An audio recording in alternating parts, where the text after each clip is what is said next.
Kung hindi epektibo ang pag-review mo sa SESWE, stop!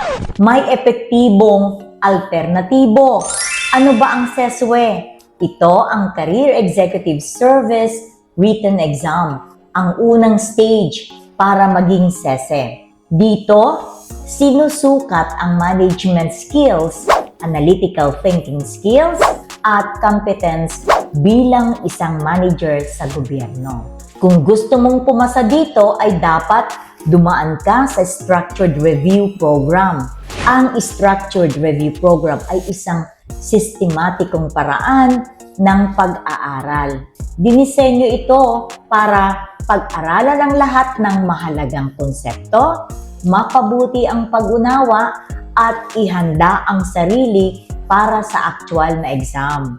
Hindi pareho ang lahat ng mga SESWE review programs. Ang mga traditional reviewers ay nagbibigay lang ng mga tanong at sagot. Practice test lang. Walang tunay na estratehiya. Ang SESWE Online Review Program ay isang structured program. Una, gumagamit ito ng Concept, Strategy, Simulation approach. Nagsisimula ito sa matibay na pundasyon sa pamamagitan ng pagpapaliwanag ng mga mahalagang konsepto na dapat mong maunawaan. Pagkatapos, tuturuan ka ng mga estratehiya para epektibong sagutin ang iba't ibang uri ng mga tanong. Finally, sa test simulation ay sobrang dami at epektibo ang mga practice test sa maraming klaseng formats.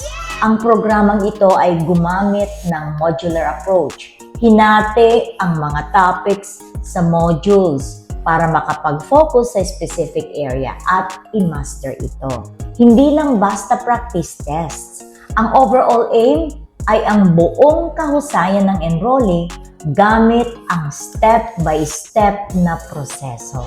Kung gusto mo ng epektibong pag-review, kailangan mo ng structured program. Kailangan mo ng estratehiya. Kailangan mo ng tamang test simulation.